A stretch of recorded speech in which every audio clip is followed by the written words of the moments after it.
Speaking of waiting, it's another good transition. You are. We're going to be, first, the Cowboys. They were going to release Tony Romo, then they were going to trade Tony Romo, and now we wait to see what Dallas will do with Romo. While he waits to find out when he will begin negotiations with a new team, he's getting practice negotiating with his son over bedtime. Deal? Pinky promise? Pinky promise. What am I pinky promising? That deal. Okay? You're gonna do it. Okay? Pinky promise. Is it good? Uh-huh. It's good. It's a good deal for me. It's better for me, okay, Dad? It's not for you, it's for me.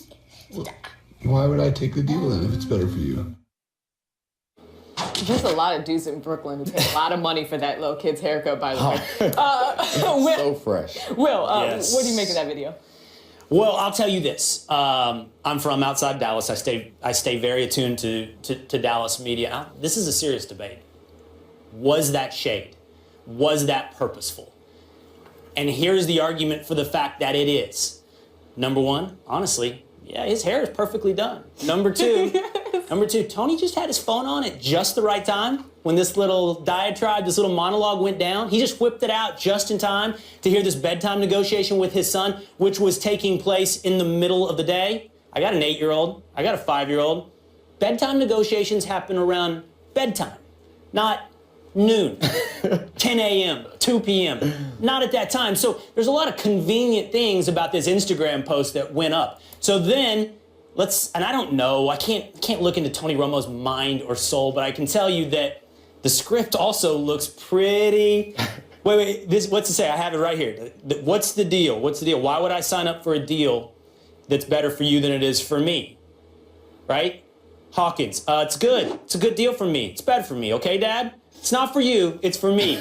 This is the Jerry Do-Right deal, right? Tony, this is a two-man, one-man, one-kid play reenacting the Jerry Do-Right deal. Now, that's exactly kind of the way the Do-Right deal's going down. First of all, I saw a lot of toys in the background that I recognize, and Tony's toy game is on point. As someone who has a 6-year-old, a 4-year-old, and a 1-month-old, I recognize all of those. And if you can negotiate with children, you can negotiate with anyone. Because my son shuts down most negotiations with one word: no. I can't do anything about it. But I do think that you're right. It seems calculated. He's smart enough to know. What I don't understand is why don't just come out and say it? Like, why don't you just come out and say that Jerry's doing me wrong? Going through all this and bringing your son into it seems like a bit of a problem, because I think you and I may disagree on this, but Jerry is not doing what's best for Tony in this situation. He's not, but he's not hurting Tony either. I mean, in a habit that I want to keep going, I will defer to you on the intricacies of football behind the scenes. But what's Tony missing right now?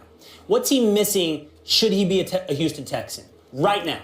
Really diving into a playbook? Is it completely written, a playbook year to year? Is it the same? Is it written? Is the 2017 playbook already ready to be issued, and Tony Romo could be getting ahead of the curve right now? Possibly, but I think the uncertainty is something that's problematic, and you would agree with that as for Tony? Like internally? Yes. His emotions? His emotions in his family. As someone with kids moving, though they're still in the same state of Texas, it's a very big state that moving from place to place is something that's difficult with the entire family. Yes, and you're slowing that down for no apparent reason other than to be a jerk. No, not to be a jerk. The amount that Jerry could be hurting Tony's career by not releasing him already is minuscule compared to the potential value Jerry could get for Tony. And as we go through the draft, and as we approach training camp, and as injuries pile up or potentially mount for teams, Tony's value goes up. But I think and Jerry can trade him for value. That is the crux of our disagreement, and why Jerry and I have disagreed several times, is because you view and he views the players as commodities and cogs and things of value. Not even a quarterback who has carried your franchise for many years. At some point, you need to do what's right by the. Just try to maximize the value of an individual, because that's called being decent. I agree, but there's no... Tony was decent. Tony gave that just not hurting speech. Tony Romo right now. Tony gave that stupid speech in the season where he had to pretend like he was happy for Dak Prescott. He did all those things for you. He took injuries. He put that team on his back for many seasons. At some point, you got to do right by Tony. It's not always do right by Jerry. If Jerry keeps him into August with no intention of him being a Cowboy next year, I will agree with you. It doesn't matter. If Tony doesn't like it, I don't like it. This was a very nice Cowboys discussion, which I'm sure Stephen A. was very happy he wasn't a part of. But he is participating in the show. He's live tweeting, watching us. Awesome. So he's grading you Shout guys. out, Stephen. He's grading us? He's grading yes, us? listen. Yes, pretty much. He goes, biggest of all, thank the good Lord, Dominique Foxworth, Fox for 24, sitting in my chair. Don't Yes, need it Lord. contaminated by Will Kane. Absolutely not allowed. Absolutely. I can't do it. You did a good impression. I can't even do it. Then he goes, okay, it's tied. Foxworth, I just 24, won debate number 2, but Will Kane won debate number 1. Come on, Dom. Will's not allowed to win any debates on the first take desk. All right, Simon Cowell. Okay. I know when I win and when I lose. And then I paid Stephen A. for this tweet. As for Cassidy Hubbard, she never loses. Look, last night I took a L, but today I bounced back. We got to do another debate on what's more personal, the handshake or the dap. You arguing that the handshake is somehow more familiar than dap. Dap is... I'm just glad you guys didn't do the turkey. Not everyone gets dap. Dap is love. Handshake, I give a handshake to everyone. No. Okay. It's a lot of mean. Roll it up. The league has to understand that the science of what we do is a whole lot more sophisticated than it used to be. And we have definitely added years to people. So, it's a trade-off. You want to see this guy in this one game, or do you want to see him for 3 more years of his career? Even just going down to 75 games, I think that would make a dramatic difference in the schedule. Now, I don't see that happening because there's money at stake for everybody. Oh, the Pop Kerr ticket on the campaign trail already. That was Greg Popovich and Steve Kerr responding to questions on how to fix the issue of players sitting out of games during the regular season to rest. Kerr says that they should shorten the NBA season. But is shortening the season, Dominique, the solution? No. I mean, I feel like if you shorten the season to what they suggested, 70 games or so, that it won't end the resting problem. Guys will still, or teams will still want to have the most rested players going into the playoffs. I feel like it just kind of pushes it out and makes it more difficult, and people lose money without actually solving the problem because they're not, in a true economic sense, responding to the players' incentives. I think the way that you fix the problem is make the in-season games more valuable. So you either reduce the amount of teams that make it to the playoffs, which again might hurt the money, but that's something that could improve it, or you make the reward for getting a first or second a bye, like in the NFL, something that is worth fighting for, because right now, if the Cavs are the 8th seed in the East, we all still think they're going to make it to the finals. So they don't really care. And that you need to make it something that they care about, improve the incentives, and just shortening the game or shortening the amount of games doesn't seem to do anything. It just kind of defers the problem. It doesn't actually solve it. No, I think it definitely does. I think shortening the season would do away with 2 of the biggest problems we have this entire debate. Number one, what we hear from players and coaches is that guys are getting injured, potential for injury, shortening their careers, need rest. Okay, play fewer games. That would solve most of those problems. You might be right. There might be some people who try to play chess and strategize to rest guys more, like in week 17 of the NFL. But by the way, the NBA and NFL aren't comparable. People root for the helmet in the NFL. They root for the star in the NBA. But the more important problem is the meaningfulness of games, which we agree on.